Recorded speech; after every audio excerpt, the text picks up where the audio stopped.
I sandwiched Cat's Eye in between Cujo, another Stephen King film, and Jewel of the Nile, which was a big step up opportunity for me in my career. I had met Dino De Laurentiis a couple years earlier because I did a small film for him called Fighting Back with Tom Skerritt, which was this little urban revenge film kind of thing. And we got along really well. Loved Dino. What a character he was. I mean, legendary, epic producer. But he also worked really well with creative people. I guess he called me, because we'd already worked together and had a good relationship. We'd got along really well. And also, I think at this point in my career, I was getting a reputation as an animal director. I had done an alligator about alligators, and I'd done Cujo about St. Bernards. And here was Cat's Eye. Okay, another animal film. Who do we go to? We go to Teague. Stephen King had a hand in it too, because even though I didn't meet Stephen in person on Cujo, he was responsible for my initially getting the job. I guess at least getting the meeting to get the job, because he had seen Alligator, and when the producer, Dan Blatt, asked Stephen King, who do you think might be a good director, he threw my name out there. So I had that limited relationship with Stephen King already established. Stephen was trying to develop his relationship with Dino De Laurentiis because he wanted to direct, and part of the condition of doing another film or two with Dino was that he would get an opportunity to direct. It was an episodic film in which we took 3 stories from Night Shift, a Stephen King collection, and tried to thread them together, put them on create a spine. He and I would have a lot of talks about what are the problems here? What do we need to do? How do we tie it together? He came up with the idea of threading everything on an old wives' tale about that cats can steal people's breath. And he would use a cat meandering through the various stories to tie it all together, and they wrote one new additional story at the end. One of the more frustrating and interesting things about this idea of tying it all together, tying 3 separate stories together with a cat, is that we had to shoot a prologue to establish what the premise was. That in the prologue, I brought in Patti LuPone.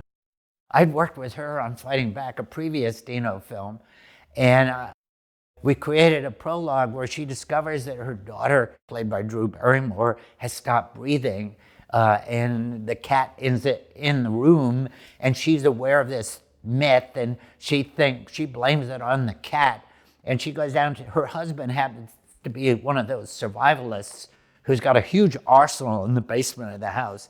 She goes down to the basement and gets an automatic weapon, assault weapon, and goes after the cat, chasing it around the house, missing because the cat is way too agile to be hit. Of course, she's in the middle of cooking pasta marinara, and all the tomato sauce starts going all over the walls. And she destroys the house in the process of trying to get the cat, who eventually escapes out the plate glass window after she's blown it out. The studio decided that the opening that I shot was too over the top. And I said, haven't you seen the rest of the film? The whole film is over the top. I think it's in characteristic style. We fought, I lost, and we had to take that prologue out. We shot it all right after Dino De Laurentiis built a new studio down in Wilmington, North Carolina. And it was still in this process of being constructed. So we were shooting in these metal sound stages. We had no insulation for either sound or heat. It was the middle of the summer. It was like shooting in a gigantic metal mailboxes. I mean, it was a heat oven. We had to take frequent breaks and throw open the doors and bring in gigantic wind fans to blow some cool air into the soundstage.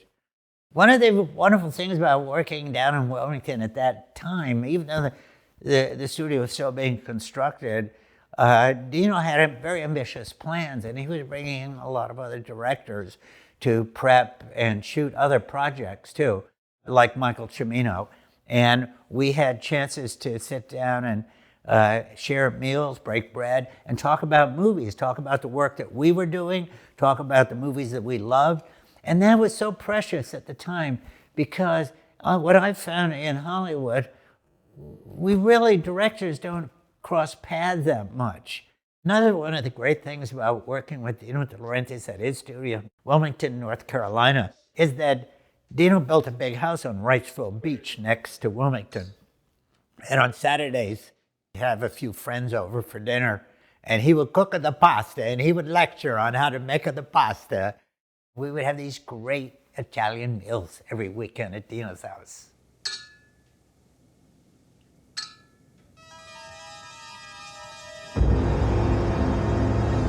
The two most important things about working with animals is to try to separate them from scenes where I'm shooting real actors, and also to have a lot of patience. Whenever possible, I would separate the shots of the animals, in this case the cat, from the actors, and minimize the number of scenes where the actors and the cat are in the same shot. Oh my gosh, look at that, a cat! The other thing that really helped is that working on Cujo, I had met a great animal trainer, a guy named Carl Miller. I call him a St. Bernard and a cat whisperer. I mean, he could get performance out of these cats that nobody else could. Another thing that attracted me to this project, you have to remember, this was 1984. We had to use some tricks that go back to the big silent films to achieve some of these special effects. Like the story where Robert Hayes has to walk around the outside of a building on a narrow ledge, or most of it was miniatures. And then the troll in the film was done through miniatures, perspectives. Carlo Rambaldi, who invented E.T., also designed the troll. And even though we used a little person inside a troll suit, it was still 2.5, 3 feet tall. And so if we wanted that 3-foot troll to look 6 inches tall, we had to enlarge the set, which was really funny, because if I walk onto a set normally and I'm setting up the camera and I want to move a chair over 6 inches, either I or a person standing next to the chair just moves it over 6 inches. But in the set with the troll, where the chair is now 20 feet high or 25 feet high and weigh a ton, if you want to move it over what appears to be 6 inches, you got to bring a forklift in and clear the space. You know, it's a big deal. Have a cigarette.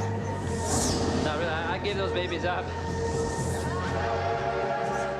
One of my favorite episodes in Cat's Eye is the Quitters, Inc., because I had such a great time working with Jimmy Woods. He's such a talented guy, and one of the funniest people on the planet.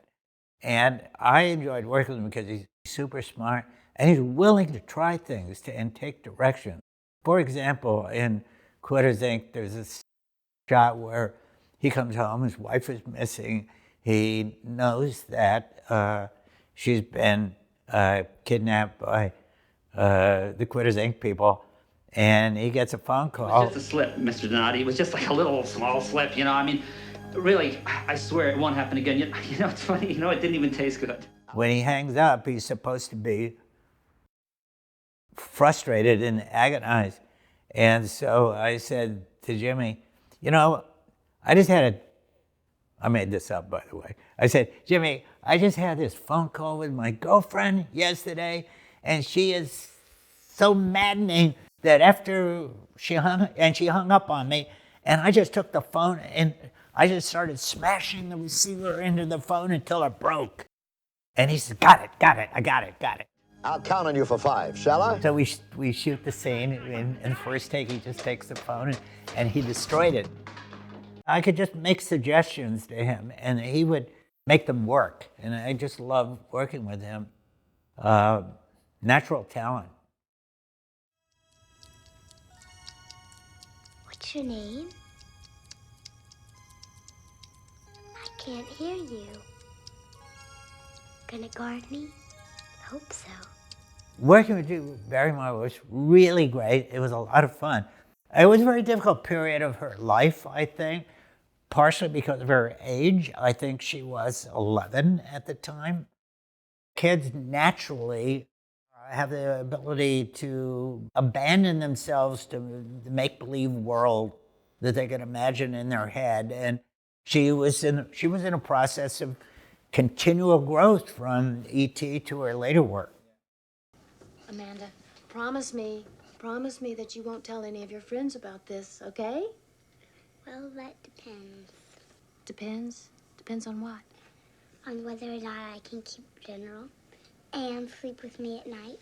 Amanda, that's blackmail. I stuck with Cat's Eye long enough to fight the losing battle with Paramount over the prologue and finished the mix, the sound mix of it, and then flew to Europe and started hunting for locations for Jewel of the Nile. There was no rest period at all in between them. I'm pleased to hear that it's still drawing audiences. I would think that it's the humor that most people find attractive and Stephen King's imagination to create these wonderful little predicaments that he puts people in.